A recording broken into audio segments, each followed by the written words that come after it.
So when I was fifth grader, one of my classmates invited me to a revival meeting at his church.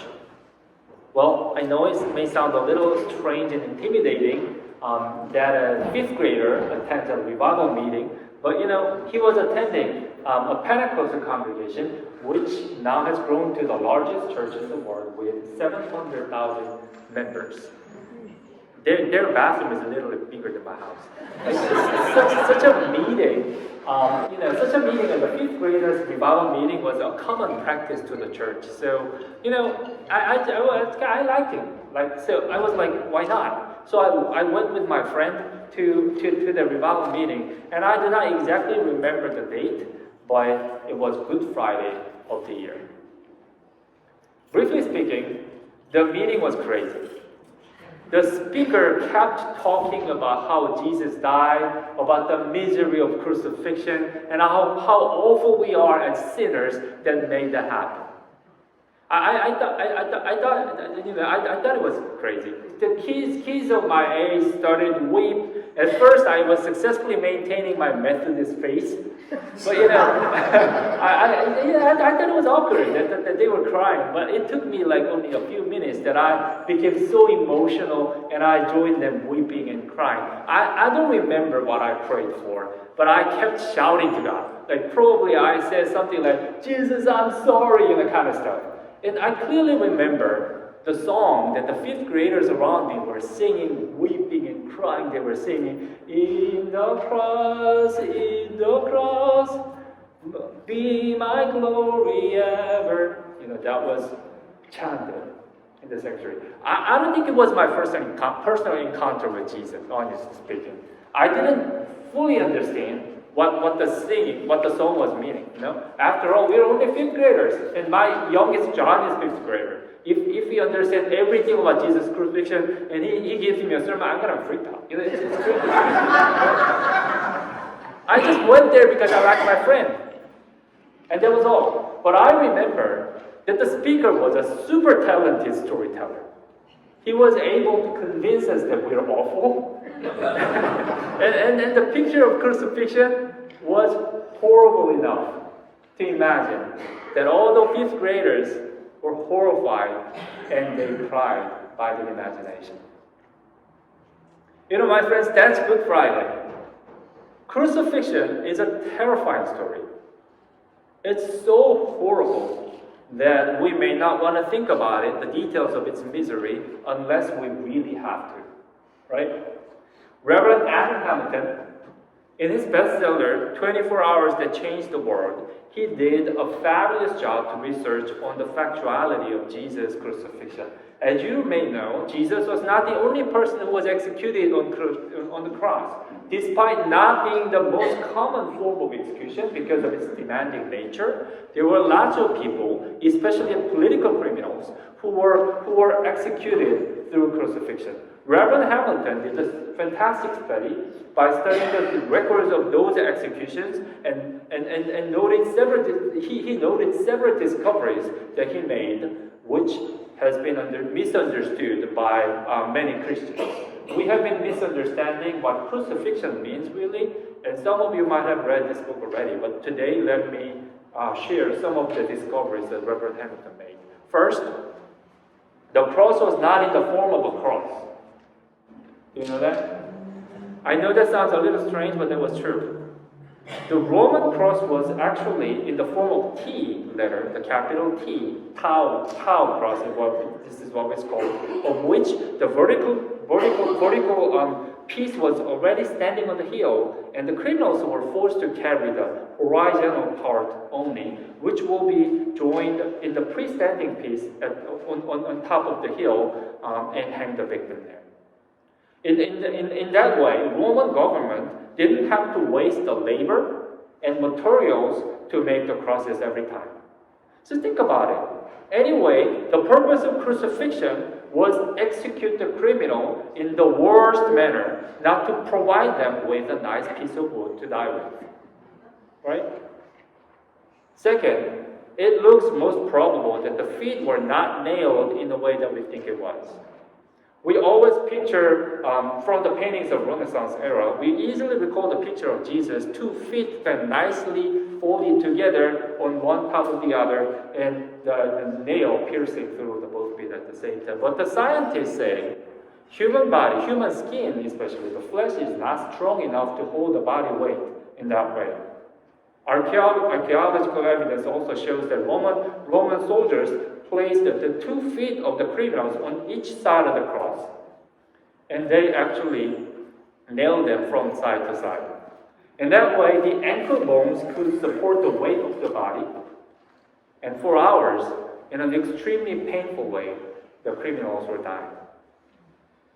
Third, it is most likely that Jesus on the cross was completely naked, not even an underwear. Again, remember that the intent of crucifixion compared to other forms of death penalty was all about public humiliation. There was no reason for the Roman soldiers to spare their clothes for the dignity of the dying criminal. I know that's a disgusting description, but that was the real Good Friday. We postmodern Christians conveniently sanitize the sickening image of crucifixion, but the nasty picture was that what Jesus actually had to go through on the day for the sake of love. On top of its physical brutality, the day was extremely frustrating to the disciples. Such a pitiful death of their leader of the movement. It meant to them a failure. Jesus failed. Their teacher, the promised one, he failed on the mission. They had expected another David to beat the Goliath or another Moses to part the sea again, but that didn't happen. Jesus failed. And his failure meant the failure of the disciples as well, because they followed Jesus at the cost of their entire life. I cannot dare to imagine how they felt abandoned by the death of Jesus, but I also believe all of us also have come through a variety of Good Friday moments during this week, right? Your failure, your mistakes, your loss, your frustration, your weakness, your struggle. The moments that we feel God leaves us alone and God feels so distant. Feeling of being alone, stuck, and isolated. That was exactly why Judas had to betray Jesus, kissing goodbye to the Master. That was why Peter denied Jesus even 3 times. We don't even know what happened to the other disciples. They all fled away, and they completely erased themselves from the rest of the story. They were afraid of failure. And like it or not, that was Good Friday. It was an awful day that Jesus seemed to fail, horribly fail. God was standing too far and did nothing for them. For the frustration of God's people, God was not there. That was Good Friday. Isn't that ironic? What a Good Friday, isn't it? But there's another truth about crucifixion to remember. The cross of Jesus actually was not that tall. We usually imagine something as tall as like 15 feet from the ground, as in many paintings. Seemingly, however, that was a purposeful imagination of the artist.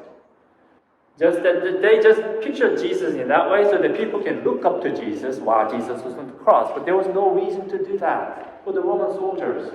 The reality was that the Roman crosses were only not taller than 9 feet in total. Considering the bottom part that they had to go into the ground, actually it is very likely that the part that we could see, the criminal was hung, was not taller than 6 to 7 feet.